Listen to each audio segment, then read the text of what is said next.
bunnies and flying. Bunnies like flying less than they like most things. Lucky rabbit's foot and big.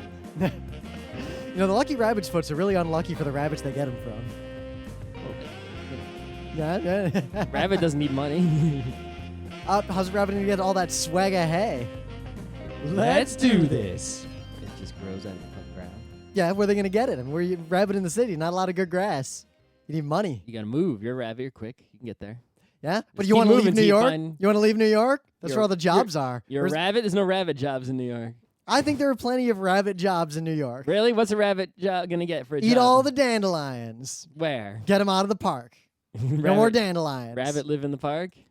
Be cute. Photo ops. Rabbit model. If the internet has taught me anything, being cute is a business model. All right, well, how come you're not taking advantage of that? There is no way to read that but you having just said that I'm cute.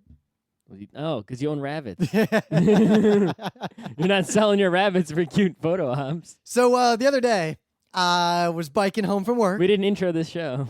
Oh, yeah, I guess we didn't. It's A Canticle for Leibowitz. We recorded this way later than normal.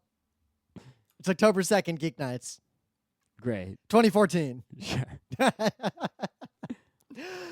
So, anyway, so I'm biking home from work, and because they've added like 3 stop signs and a new light to my old way home, so now I actually go out of my way to take the bike path along the East River, like all the way home, because that's just it's actually faster now most of the time. Because you don't have to stop. Unless I run every stoplight, which is fine. Like, I'll do the Idaho whatever protocol, but lately there's been cops there, like, hanging out at the intersections, and I saw a biker getting a ticket. So, gonna just let that hang out for a while. So I'm biking on the bike path. It's a separated 2-lane bike path. Yep. The green painted one. It has some shitty areas, though, but most of it's okay. And they've fixed it bit by bit. Like, it's getting better and better. Some of the good parts are even better than they used to be, but the shitty parts are still shitty. Like the part by the power plant where it's really narrow. Yep. And the part by the little warehouses where the street is, you basically just going on this beat up old sidewalk. Oh, that's the worst. And That's the part the where you have to worst. go onto First Avenue because it ends and the UN's in the way. Yep. I don't know. I just don't go around the UN.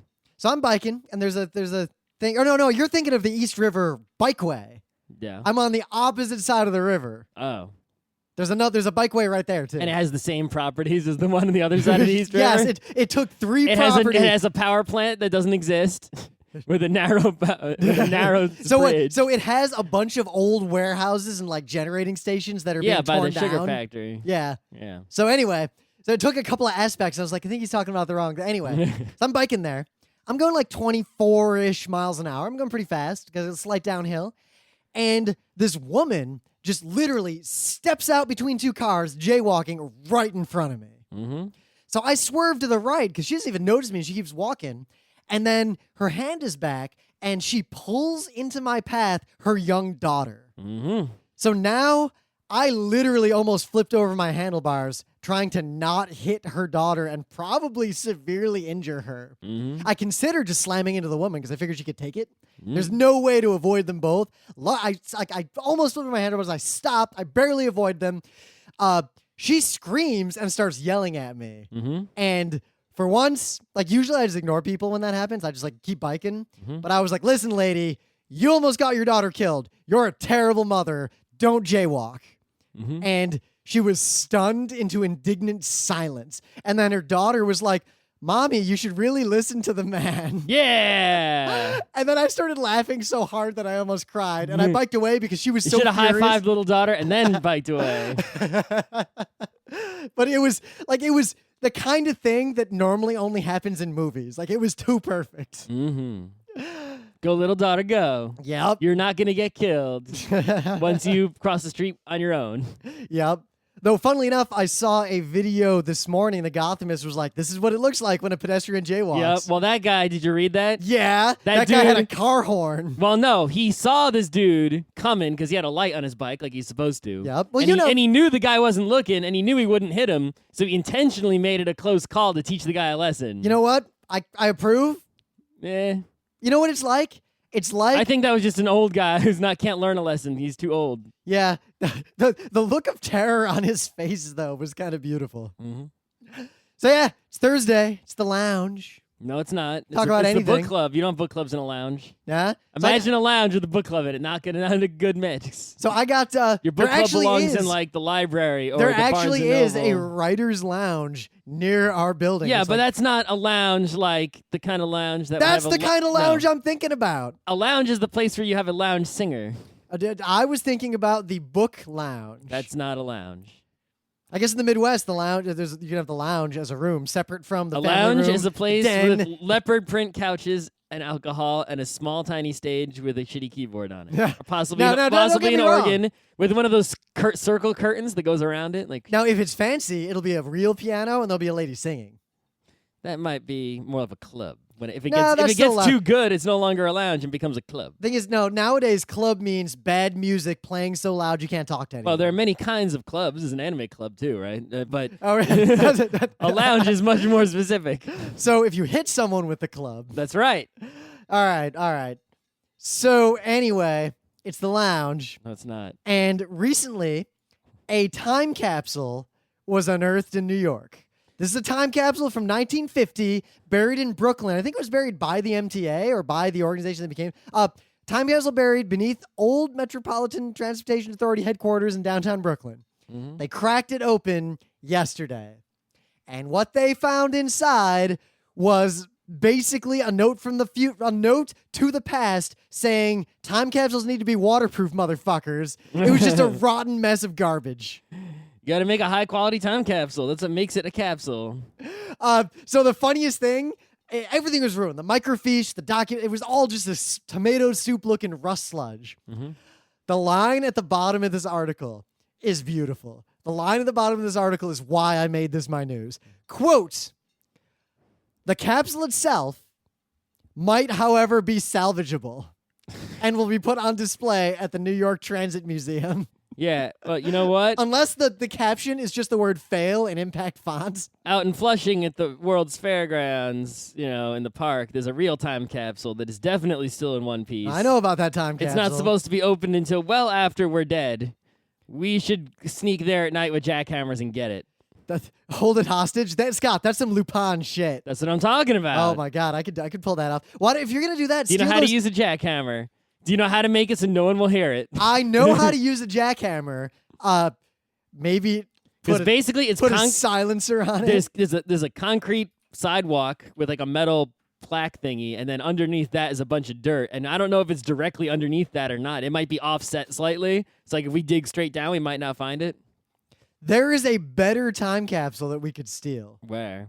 Oh no, it's the same one. So the people who made the one, they're the Westinghouse Time Capsules, the one from in the Corona Meadows Park. Right. They used that design to make a couple other ones as well. Right. The quality Yeah. ones. You know how these things work? They're suspended by a string, Mm-hmm. like a big metal cable, so they're just floating down in a deep pit.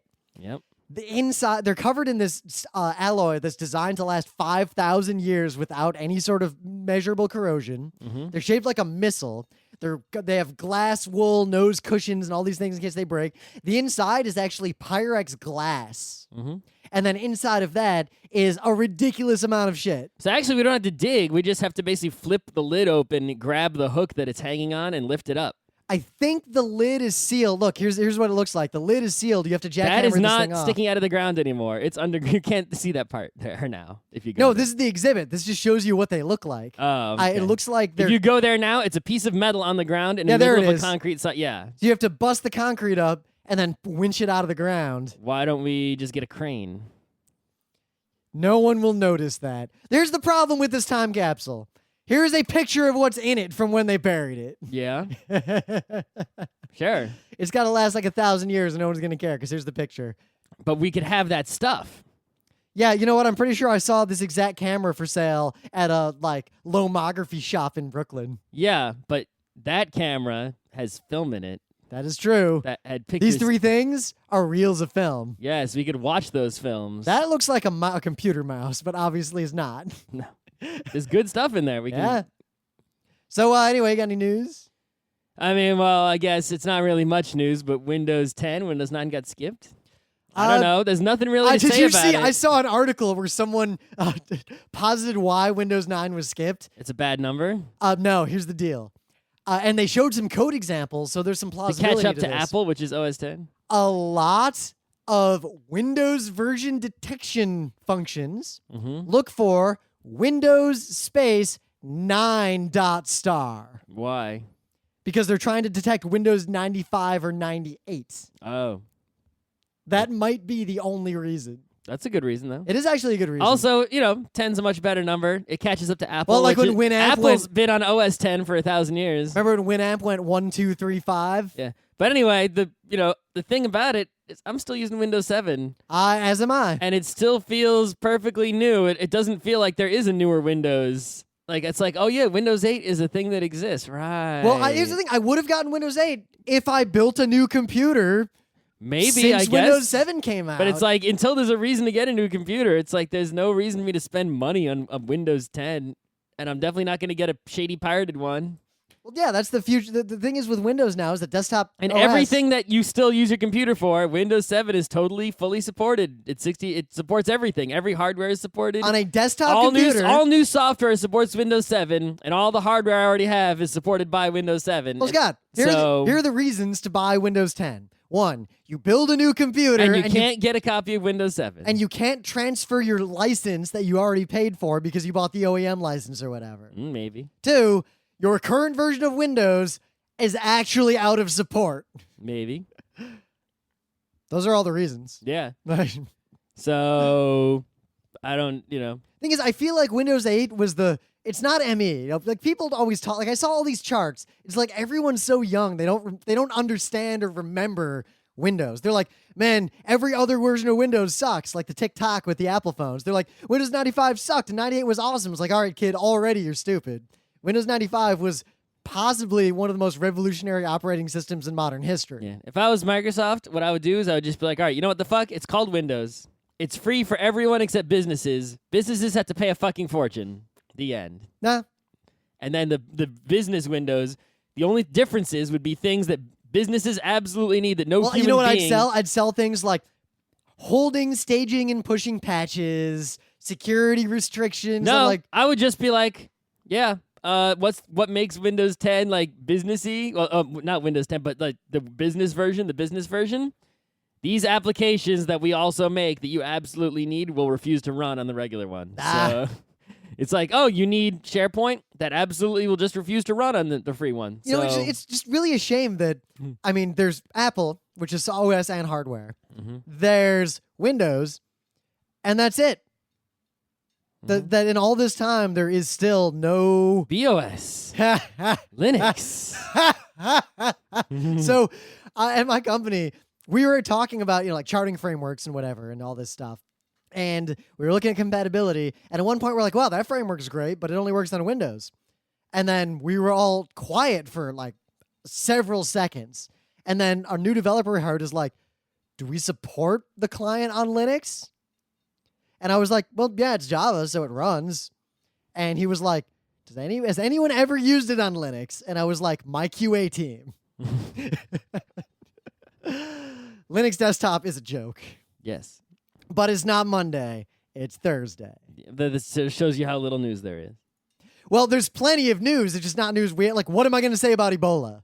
Don't get it. Yeah, you know what you can learn about Ebola? Go to CNN. My opinion, don't touch people who look like they have Ebola. Don't go anywhere that you've heard about Ebola being. Unless you are an altruist who really wants to go help and make a difference. If you are a doctor. Yes. Not just a dumb altruist who's not a doctor. I don't want some like lame-o, and also white-o- a real doctor, not a made-up doctor. Hi, everybody. Yes. Real doctors only. And like Ukraine... Who actually knows something about viruses, too. If you're some other, like a orthopedist, you're not going to be able to help. I'd happily talk about the fact that Kim Jong-un might have broken his ankles because he's fat. He just walking around? Yeah, like he might have fractured his ankles. He must have been doing something. Isn't he always riding horses and shit? He probably fell off one. No, so there's a lot of video evidence that he's been gaining a lot of weight. And wouldn't you if you were eating the whole country's worth of food and everyone else was starving? I have access to infinite numbers of calories compared to what my body could consume. Right. I ate 700 or 800 calories of cookies right before we did the show, and I'm drinking a beer. I consume as much calorie as I can on an hourly basis, and I've weighed 150 pounds since like I was 16. Right, but he's eating food for an entire country of people to make sure that they continue to starve. That's In a way, lot more than 700 calories. In a way, that noble man is protecting his people from obesity and type 2 diabetes. Yes. Instead giving them things like scurvy and Nah. malnutrition. I would love to talk about Ukraine, but you don't know or care. I need Andrew. Andrew's my Ukraine buddy. Don't go there. Any place that's in the news is usually a place you don't want to go. That's my news. Oh, that's my advice. Trying to think of an exception to that. PAX isn't really in the news. New York Comic Con is in the news, and you don't want to go to that. It holds out. It holds up. Usually 9 times out of 10, or even more than that, if a place of a location is in the news, don't go there. Yeah. So anyway, things of the day. This is cute and weird, so bear with me here. There is a pop song, apparently, called Anaconda that I'd never heard of. I didn't hear this either, but apparently it's just a Sir Mix-a-Lot remix. Yes, so it's basically Baby's Sir Got Mix-a-Lot, Back by Sir Mix-a-Lot. but with girls. Sure. And it's not the greatest thing in the world. Mm-hmm. But the reason I found out about it is because College Humor posted Anaconda, the educational version. So I saw this and I thought it was just a remix of Sir Mix-a-Lot because I didn't know that it was a remix of Sir Mix-a-Lot. So that is very much like the people who quote the phrase, "We don't need no stinking badges." And they don't know where That is it's from Treasure of the Sierra Madre. That's like right. you can tell. They think it's from Blazing Saddles. I've seen conversations. Well, in Which fact, it is from, but it's also from Treasure of the Sierra Madre. I witnessed a conversation several years ago at a convention. Mm-hmm. And the conversation went like this: "We don't need no stinking badges." And then the guy was like, "The Simpsons." And the guy was like, "No, it's from Blazing Saddles." And then this other guy who was sitting nearby, like at a table, looks up and he's like, "You two are children." Yes. And he did not explain what he meant by that. That is the person that you should sit down and have a conversation That's with. the person you go sit and play Hanabi with, like, right away. That's right. Anyone who has listening to this who has not seen Treasure of the Sierra Madre, that movie is so you So should anyway, see it.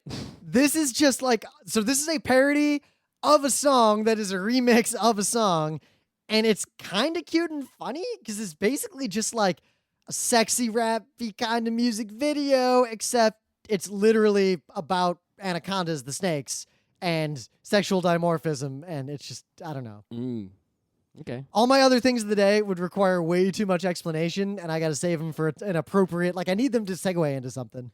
So continuing my hockey themed things of the day this week. Here's another hockey themed thing of the day. The Dallas Stars, who are not very good at hockey right now. Not the worst. No, I mean, it's still preseason hockey. We don't know how they could be. They could suddenly be great this year. Unlikely. Meanwhile, Scott, I read a headline today, Mm-hmm. and it was basically like, Rangers not seeing the Stanley Cup this year. No kidding. It's pretty much probably going to be the West again because all the good players are still in the West. Anyway, so the Dallas Stars, during their preseason hockey game, on the scoreboard, put up memes that they came up with making fun of the fans of opposing teams that were in the stands. The winter is coming one is great. Brace yourselves. Bandwagon Blackhawks fans are coming. Oh. You know what this is? This is Anime News Nina. For those of you who don't listen to the Anime Night, the Anime News Network, which is pretty much the Reuters press of anime in the English. English-speaking world. Yes. Like, outside of If you want Japan, anime news or news about anime, manga, Japan stuff in the U.S., Anime News Network is the place. it is pretty much the top. The top. Like, one step under that is like Anime World Order. Another step under that is like us and Dave and Joel. Otaku USA Magazine. I put them on the level of halfway between Anime News Network and Anime World Order, because there's a Venn diagram at that point. Anyway, but they had a comic, Anime News Nina, that was pretty sardonic and funny, but the point was that it made fun of itself and of the thing that the organization was about. It's like the company making fun of itself and making the kind of humor that might offend really offendable people, but is actually funny. Mm-hmm. This is that. This is the kind of thing that I wish more everythings did. Yep. Actually be funny. Don't be completely corporate lame humor. And also just don't be like racist and sexist. Just hire young people and let them have control, and don't put stupid restrictions on them or punish them for being cool. Yeah, because seriously, if you're old, like over the age of 40, and your 21-year-old, like just out of college, motion graphics guy says, "Trust me, this is hilarious," I guarantee it is hilarious. Mhm. At least to the people who are at your hockey game. Just verify that it's not also offensive. Yeah. Because the other problem with that person is that he is trying to sneak the goatsy in. That's right. There could be a hidden goatsy there. Do you know how hard I'm trying to sneak the goatsy into everything I ever do? Have you snuck the goatsy in anything at work? No, I have not, but I've snuck a whole bunch of pony in. All right. Lots of pones. Meta moments? In the meta moment, the book club book is Canticle for Leibowitz. We're going to talk about it. What's the next book club book? I don't know. Oh, okay. I'm debating whether or not to punish Scott for taking so long. It was summer. Would you want me to read books when the sun is out? Yeah, to be fair, it's a little one-sided because the reason I read 7 novels since I finished Canticle for Leibowitz, well, 6.5, I'm not done with the 7th one, is because I've had a number of transatlantic flights. On your own? Yes. With no one else? So if you're not flying with a friend and you're flying like 9 hours multiple times over the course of a month, you're going to read a lot of books. Because you can only watch so many cut-down shitty movies on the back of a headrest, and your laptop only lasts a few hours. So, yeah, I got to pick a book, and I got to decide how much I want to punish Scott. All right. So in the meta moment, I want to talk about just a few events that are happening in and around New York City and other nerdy places, I guess, mostly New York City. Oh, there is a secret burger crawl next weekend in New York City that you should go to. Okay, that's good to know. Yeah. So most of these things are actually happening like October 11th, 12th, when we're at a wedding in Albany. It's Columbus Day weekend, I guess. Yep, that is Columbus, when fuck Columbus Day, but, you know, Yep. that's a day off for work. Anyway, so here's the thing. So first of all, because New York Comic Con is also that weekend, I'm pretty sure, there's a bunch of crazy nerdy events going on surrounding New York Comic Con that are vastly superior to New York Comic Con itself. So I think the Ghibli movie is now screening in New York I think City. Emily might have bought tickets for that. Okay, that's number 1. Number 2, there's the Hatsune Miku Expo in New York City, which includes Hatsune Miku concert in the Nokia Theater, which is 11th and 12th. But then there's also this like art exhibit you can just go to, so we can go to that later. That's open for longer. There is New York City. This is unrelated to nerdery. It's like New York City Open House, where you can sort of sign up and go to things that are normally not open. That's super nerdy. Sort of.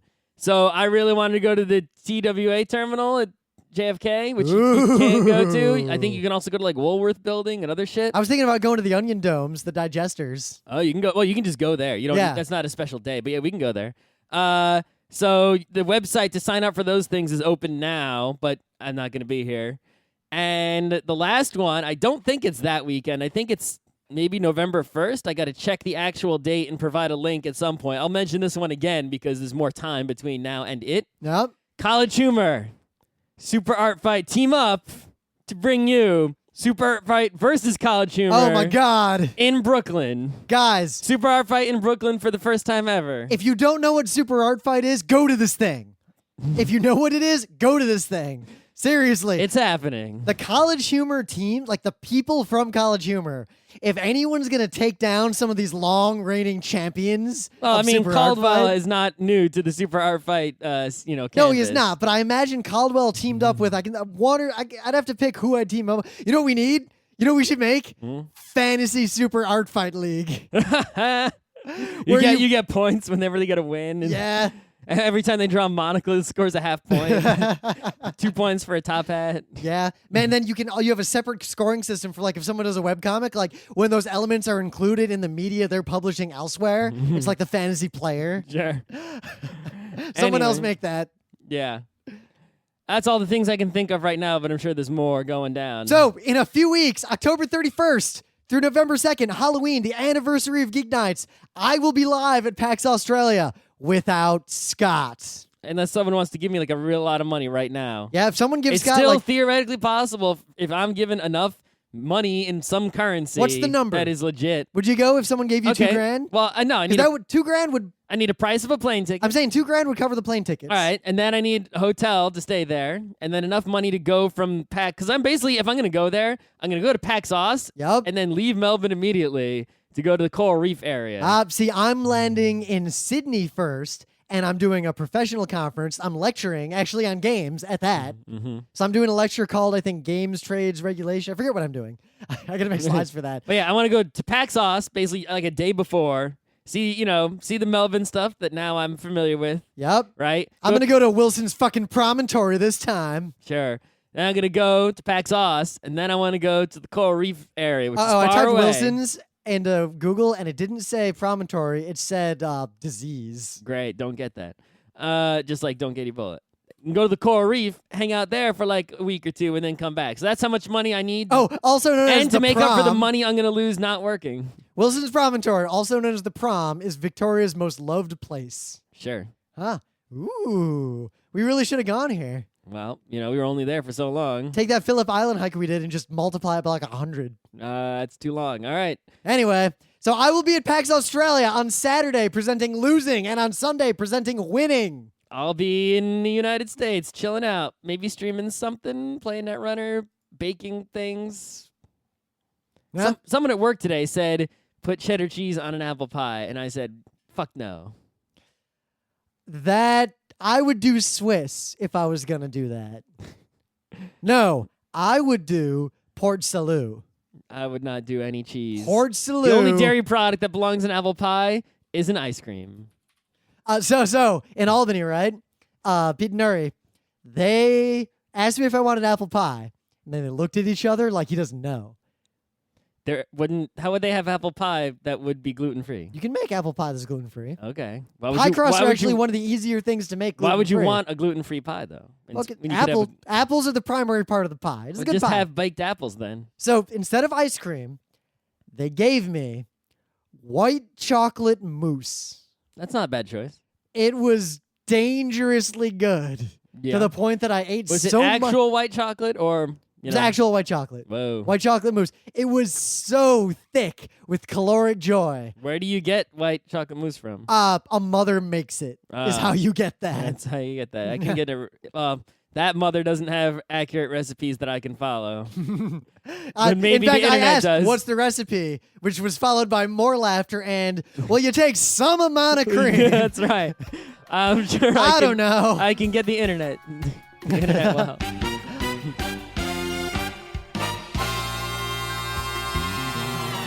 So, the book club, A Canticle for Leibowitz, which Scott chose. Yeah, so I chose this because, based on my knowledge of it, I thought it was in the genre of it is a post-apocalyptic story, which it is, Yep. where specifically society has been sealed in, such as in Logan's Run, or Phoenix Future, or Fallout, where the character you're in a vault, Well, right? knowledge was sealed in. Yeah, so in the first chapter, it sort of is in that genre, right? Where it's about like monks in a monastery that's far away from everything else, and they're basically sealed, and they encounter a vault, right, where people were sealed at one point, but really it's not about a society that is sealed in. It's about something completely different. So I think it is not actually in that genre. I'm going to start off by saying definitely post-apocalyptic. it is the most post-apocalyptic. And it is one of the earlier instances of what we would call modern post-apocalyptic, because most apocalypse stories before books like this were, floods and mythology and those kinds of things. Yeah, this is a pretty typical, old school, like, sci-fi book in a post-apocalypse on Earth with a dystopian society and whatnot. I mean, arguably, I guess Mary Shelley's The Last Man is the first work in this genre of post-apocalypse. Canticle for Leibowitz is widely regarded to be one of the earliest modern takes. A lot of people point to this as being the precursor. Like, a lot of books are based on this book in some fashion. Though, I suspect that number is dwindling because this book seems to be increasingly unknown. I don't know. I heard more about it. That's why it came up. It came up in so many places. I don't know. It seems to come up in the same circles that a lot of our book club books come up in. That is not pop nerd culture at all. Anyway, So the book is really sort of these 3 books that are loosely tied together, covering 3 periods in history of this post-apocalypse world. So the first one is still long after the apocalypse, but not so long after it. The second part is like hundreds of years after that. It's like Renaissance, right? And then space future. And then the third part is way after the, apocalypse. Now, you guys read it. It's the book club. Spoilers. We're going to talk about the book and assume you read it. So if you didn't read A Canticle for Leibowitz, you should go read it before you listen, because we're not going to explain any of the plot. Right. We're assuming you read it. Mm-hmm. Also, I read it a long-ass time ago, so my memory might be fuzzy. I already lost... Like, I had a bunch of specific parts I wanted to quote, and I don't remember any of that anymore. That's okay. But if I had to summarize it, the moral of the first one, the Fiat Homo, is basically, like, the church survives, Renaissance, Dark Ages, humans always have Dark Ages. Yeah, pretty and much. And then monks and monasteries and staticness, like the feeling of Fiat Homo. It feels like it's the idea of being static, that whenever there's a dark age, whenever society falls behind, parts of it have to wall themselves off, and they can't innovate. They become entirely static. So these monks, generation by generation, nothing changes. Nothing changes. That chapter drills it into your head that fucking nothing has happened as far back as anyone can remember. Right, he's making a commentary on the history of our existing world by showing you this new history of a world that happens after our world ends, right? But he's basically putting it in a human society emerges after ours, presumably the real one that we live in now, ends. And then it's like, oh, it goes through the same exact shit that this one went through. And the first chapter goes through the Dark Age, where there is still some sort of intelligence, but really it's a dark age and there isn't any overall. So the people, people who have it need to wall off and protect it and weather the storm. It's static and ritualized. That's just that the spores of society become static, become unchanging, become ritualized, and their only purpose is to replicate that data such to the point that when society catches up to where they can understand its meaning, you get chapter 2. In a way, they're a time capsule. We just talked about. That story was actually my favorite. I enjoyed the book less as it went on. I agree. I mean, I guess I cared less. I like the interplay between the guy who runs the monastery and the main character. Because the main character was way smarter than anyone gave him credit for. But he was so humble. Yeah, exactly. But the other thing, that first chapter, I think the other reason I liked it more is because it gives you the world building. The second and third chapters, the world has already been built by the first chapter, so they sort of just take it for granted. Whereas the first one's a bit longer. It's sort of explaining to you, introducing you to this post-apocalyptic world, and that part is just really interesting, saying like, oh, it went down like this. It's definitely, I believe, the first novel like this to use in this post-apocalypse the idea of the reader knows more than the characters. So there's one point where they're obviously referring to resistors. Mm-hmm. Like the resistors that actually most of you Geek Nights listeners have probably never seen. So that reference would be lost. Mm-hmm. But the kinds of resistors I played with when I was a kid that I'd buy at Radio Shack with little colored bands, there are a lot of references like that are obviously looking at the reader and going, you know what these are. Yep. You know what's going on. Mm-hmm. And I see that trope used a lot recently in stories like this. Right. It's sort of, he's making a bunch of little points along the way. Like when he's talking about the blueprints, like, why did they put white on blue? It doesn't, it's like, it makes no sense. And he's like coloring in the whole thing, trying to reproduce, just assuming that the people from the ancient pre-apocalypse smarter times knew better. I mean, think, say I didn't know it about computers and I found a computer in a post-apocalypse and I was trying to make it work again and make a new one, I would copy it exactly, not understanding why I was doing what I was doing. Yep. And do a lot of things that are dumb and be like, why do they do it this way? It's like, well, because there's other things you don't know. And just, it's just interesting to think about recovering, just having the artifacts and then trying to recover the knowledge. It's like, that's what we do with archaeology in this world.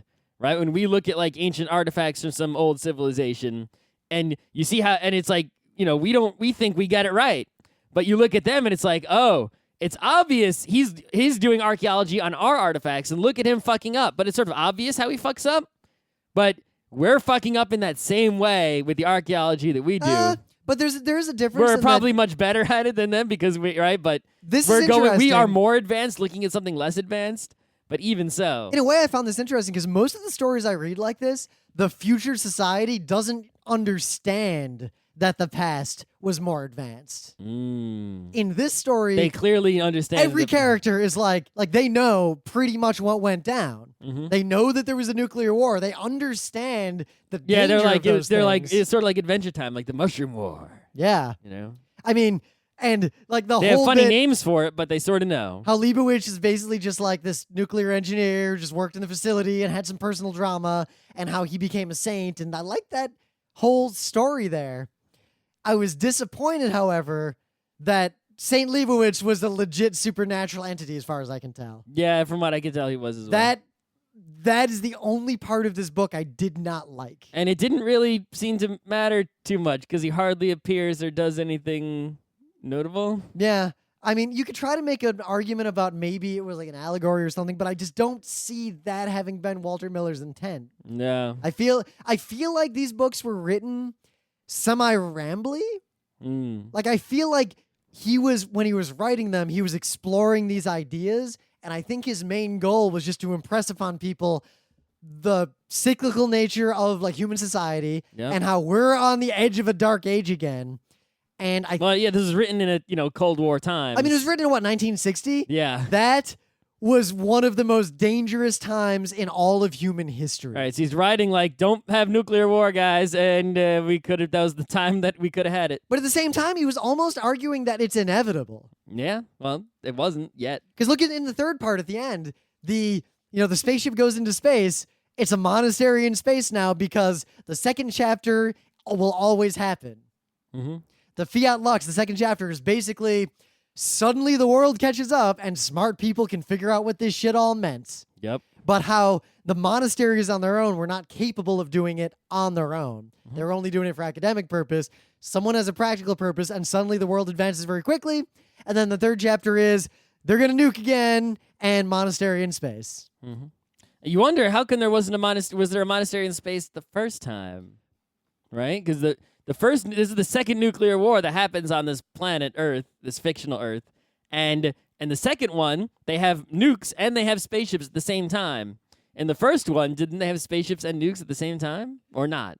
If it was written in 1960, we at that time we did not have spaceships that were really capable of anything like that, and it seems like the nuclear war happened around that time. Like they had not gotten too far as I could tell technologically beyond what was predicted. The technology in in that third chapter is a bit weird, where some things are like way advanced, like you can just walk onto the spaceship in your sandals. But like his conception of a nuclear computer drive, and you can just go. But the computer is like ENIAC, and it draws instead of having a monitor. Well, I guess but that part made sense because computers were kind of like that back then. Yeah. But it was interesting how they implied a lot of highly advanced capabilities to a lot of other things, but the computers, as he envisioned them, were not significantly advanced in any interesting way beyond what existed at that time, and yet simultaneously had a few powers that to this day are basically impossible. Right. It's like he could somehow imagine technologies being super advanced in some aspects, but couldn't imagine them being advanced at all in other aspects. Yeah, though Anyway. it seems like the space stuff was the only thing that was really super advanced. I think Yeah, it's the partly, medicine wasn't advanced really. Yeah. At all. It was partly just because he needed that for his plot at the end, I think. I guess so. Anyway. Yeah. So yeah, the first chapter is pretty much, this dark age. The second chapter is this Renaissance where, people suddenly actually care what the monks are up to, right? But the monks are only inventing light bulbs and getting all Thomas Edison because research. They don't actually want anyone to have light bulbs everywhere. But then, of course, the dude from far away comes and he wants light bulbs everywhere. And he's like, oh, shit. But the one thing in that chapter that actually stood out as interesting to me, because the rest of it was kind of was the fact that it's like that guy, the guy who was thought he was the hot shit, I forget his name, he realized, he was all proud of being a smart inventor. But because this was the second society, he was really only a discoverer. He couldn't be an inventor. There was no way he could be an inventor of anything. Yep. All he could do is rediscover things that were already invented. And it's like, whoa.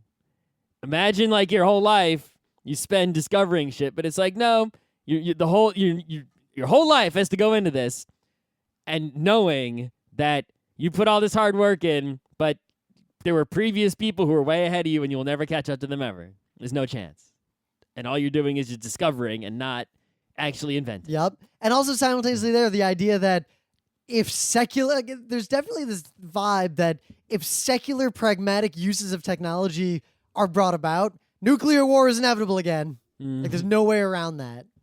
That's definitely heavily implied by the way the books are put, or the book is put together. Mm-hmm. Though the third chapter felt really rambly, like the section about whether or not to let the woman commit suicide. Right. I mean, like it really zoomed in on that for a long time. Yeah. So that third part is like 50% nuclear war and 50% let's talk about abortion and euthanasia. And it's like, what? What? It's like, was he trying to tie them together? Because he really didn't tie them together at all. They were just sort of like two separate topics. The best way I could tie them together. This is does he want to say that God is punishing everyone? No. War? This is kind of a stretch. So here's the way, if I were in high school and I had to write a paper on this book, what I would say is that the woman deciding whether or not to euthanize herself and her child is basically an allegory for society, because the woman knows she will die horribly. Society knows if it continues, it will nuke itself. Her choice is to stop the cycle and not exist, or accept her fate and die by the nuclear flame, knowing that, society will be rewarded. This is where the analogy starts to break down already, because her kid won't survive if she does that. Sure. But at the same time, if everybody committed suicide, there'd never be another nuclear war. If society did not advance, if the second chapter didn't happen, you can never have a nuclear war. But it's hard to say what the author was advocating. He's definitely advocating against nuclear war. I don't think anyone's advocating for nuclear war. But was he pro or anti-euthanasia, the author? Because the character, the priest, was against it. And the priest stayed against it. It wasn't one of those obvious ones where, like, the priest sees the light at the end. Yeah. Right? And also, like, the whole thing was futile at that point anyway. And the priest was not portrayed terribly sympathetically in the book. Like, he's kind of portrayed as this old, crufty priest. Well, the first thing they say in that third chapter is, yeah, this guy running this abbot was quick to action and didn't sit around thinking about things for a long time. And the other ones in the first two chapters were the kind of person who would think and, you know, he's very impulsive and whatnot. So, and then you see him exhibiting those characteristics. Him and the church are kind of portrayed as adding to the suffering here. It's not like the book is very ambivalent on the issue, at least as far as I could read. Yep. Again, this is going from, I read this a long time ago. Right. But also at the same time, they're the ones who, are saving, I guess, whatever. But what I find interesting, right, is that, so in the very first chapter, right, they're all about protecting, the memorabilia, the things from the first civilization that are so important, right? Because they know that one day they'll be able to figure out what they are. Exactly. When at the end of the third chapter, they go into space again. And what do they bring with them? The shit from the first civilization. They didn't bring memorabilia from their own second civilization. Right? The history of the second civilization is just like, is like unimportant. Right? It's like they're only, it's like the first civilization is the one that I guess matters. And it's like anything that happened in the second one, they couldn't even remember, right? They had all this history of the first civilization, but you see him lying there at the end, and he's got like a bone with an arrow in it. It's clearly, we know who that is. What's his name from the first book? Right, but they don't have their own history down. They didn't record any of their own history. They were so obsessed with the history of that first civilization. Well, that's where this book gets complicated, because there's a way to read this, I think, where if you look at the second chapter and really think about it, the church's preservation of the previous era was irrelevant. Those smart people were discovering these things and inventing them. The only reason they couldn't invent new things is because the knowledge already existed. But look at how far they'd gotten before they got access to that memorabilia. Yeah, that guy was on the verge of light bulb, and they only barely beat him to the punch on light bulb because they had the memorabilia. So in it a was way, barely helpful. Whether or not it's intentional, this book is arguing that the preservation aspect of the church is irrelevant. As long as you preserved humans, Yeah. right? And they can live and have resources. They're going to figure out the same things humans figured out again with enough time. I don't know if the author intended this to be read this way, but it's very easy to interpret this book. Doesn't matter what what the author intended, right? I think this is the one case where it does. Not the one case, but the reason I think it matters is that the book is obviously the author exploring these ideas at a time when the world is literally actually dealing with these ideas. Right. If we were in the 60s, this book would be a completely different read. Right, if you read it when it was written. Yes, because but in the 60s... what is this book? We don't care about the 60s. We care about today, right? We don't care about then. Then doesn't matter to us. Yep. Right? We're reading this book. We're alive today. That's what is important. Yeah. But also, I was reading his history, he converted to Catholicism after the war. Uh-huh. I think he was a bomber or a tail gunner and a radio man in bombers, and he bombed a Catholic church as part of his duties being a bomber. Some other guy said definitely relevant that he suffered from post-traumatic stress disorder. Makes sense. I would too. And so this is a man who saw the horrors of war, perpetuated them. Not saying the war was bad or unjustified, but saying that he was a bomber. Like, that's what he did. And he lived in the shadow of nuclear annihilation. And he wrote a book about it.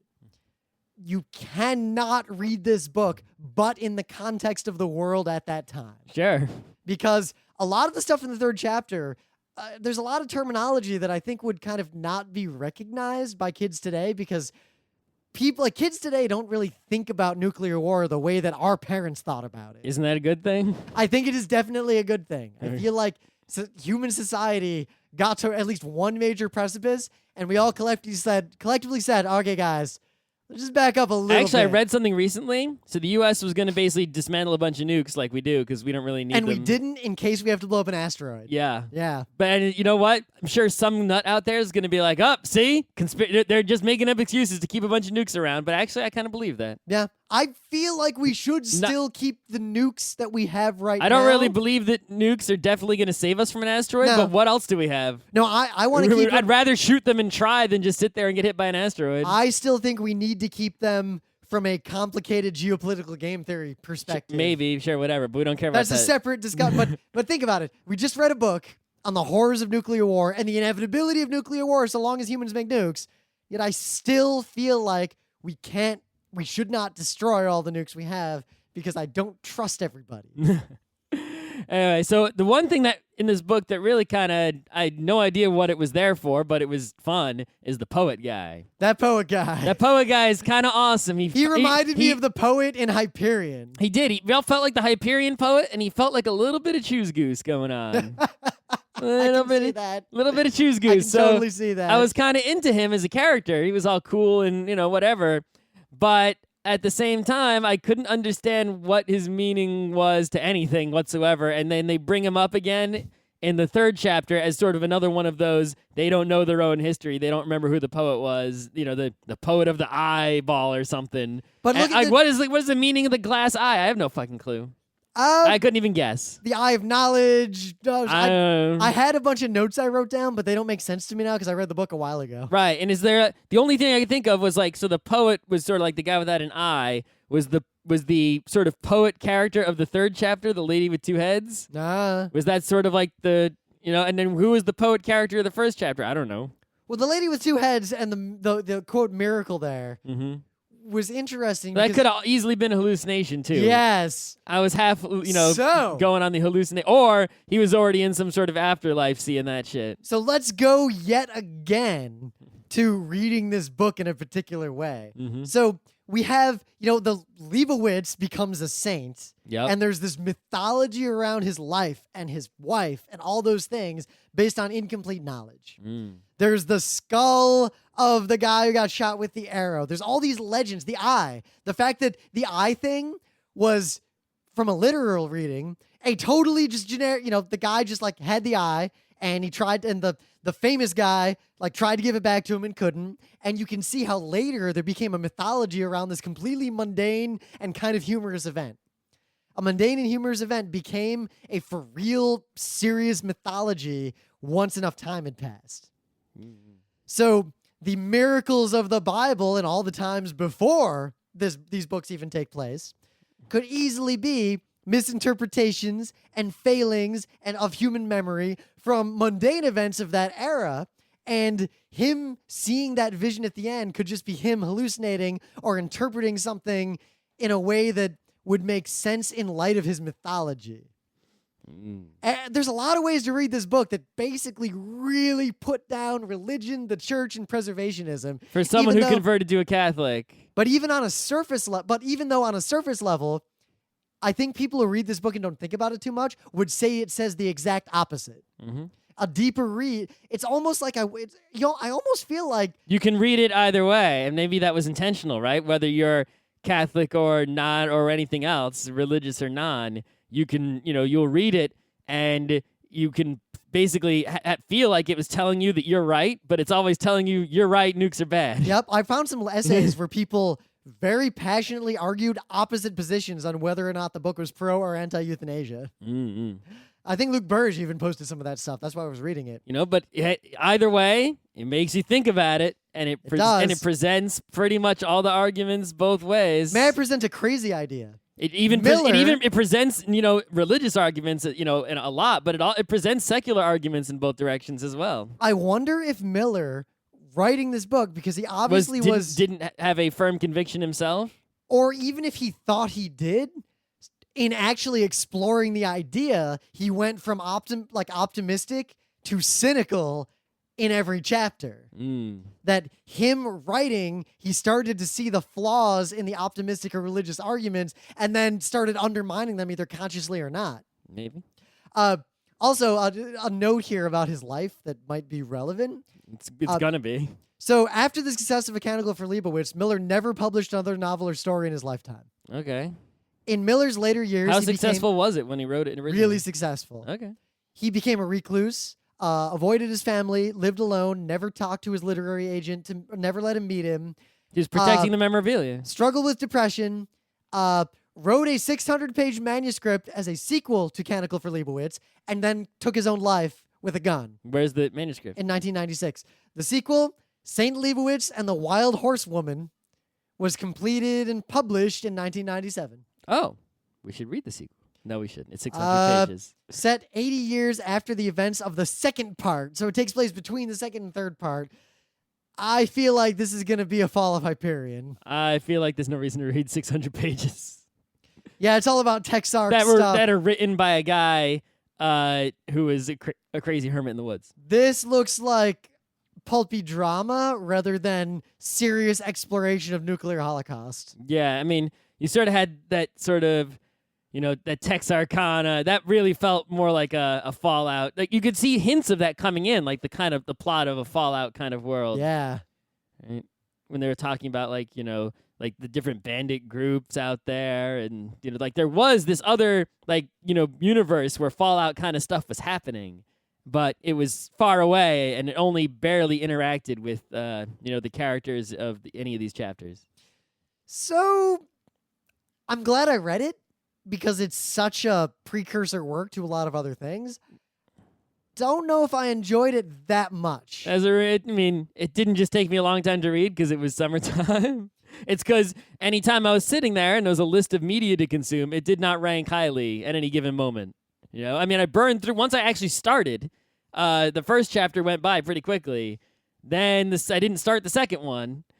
And I feel actually the fact that it was split into chapters also sort of delayed the reading, because once I finished a chapter, it's like I didn't want to start the next one. But once I started one, I was able to go through it. But then again, look at books that are written like The Prince of Nothing is an example. A lot of times I'm reading a chapter that follows like a character, and I'm really invested in that.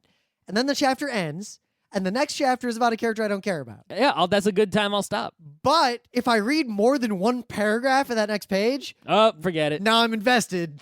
And then if you finish that chapter, it goes back to the other character. And then you're like, oh shit, right, I wonder what Kellis is up to. Yep. So, But this is completely different. Like, it's like 3 stories in one that are like, barely, they're not barely related, but it's not like you're skipping around different characters at the same point in the same story. It's really 3 short stories in the same universe with a tiny thread and each one connecting makes them. a lot of subtle and like disparate Robotech. points. Well, like look at when the Garbage guy, room. I keep thinking, his name's not Catterley, but I was thinking of him as Catterley, the smart dumb monk in the beginning. I forget. You don't remember his name either. I don't remember names from United people States, in books. surviving the war, Albertine or Leibowitz. What's the guy's fucking name, Wikipedia? What's the guy's fucking name? Doesn't say, whatever. I can just look through the book here, but it's an ebook, so it's kind of hard. So, reading the book from, like, just reading that first section, there's a bit about how he goes to the Pope.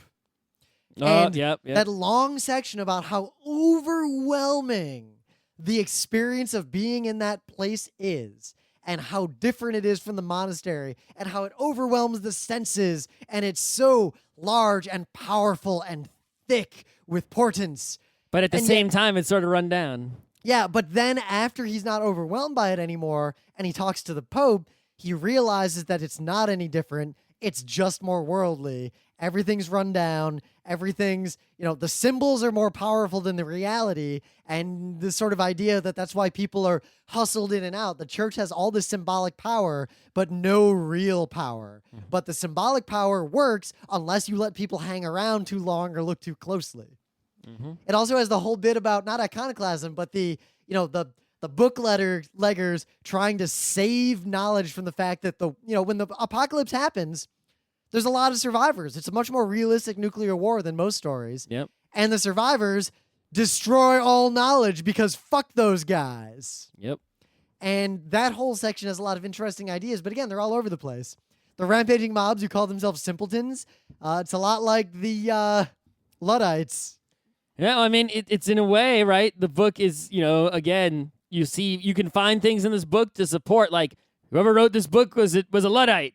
He anti-technology. You could also say the opposite, right? He shows how awesome all that technology is. Yep, I in think the 3rd chapter, except nukes. He was a sad, disturbed, complicated person who had a complicated, evolving view of what all these things meant. And this book is him exploring these ideas. Mm-hmm. And that's all it is. It's him exploring the ideas. The book, he doesn't, the chapters don't end with oh, that is what I should think. That is the moral. The book ends with, wow, that's a lot of ideas, and things are complicated. Mm-hmm. So I guess I like it on that front. It's a lot like trying to interpret The Man Who Was Thursday. Yeah. In that regard. Only a lot less action. Yeah. Though at the same time, the action in The Man Who Was Thursday was largely incomprehensible, but that's just an artifact of the writing. Yeah. Thadio. That's the cool guy. Okay. Thon Thadio. Oh, yeah. I like Thon Thadio. That's a good name, too. I like how Thon Thadio he realized the danger of what he was doing, but he did it anyway, but he tried to be honorable. He's just a fun character. I liked him. All right. Is there anything else to say about this book? I don't think so. It's relatively short, actually. I shouldn't have taken that long to read it if I actually tried. Yeah. I mean, once I started reading the 3rd chapter, it took literally a day. Not even, a couple hours. So you could probably read the book in 8 hours total. Yep, easily. Yeah.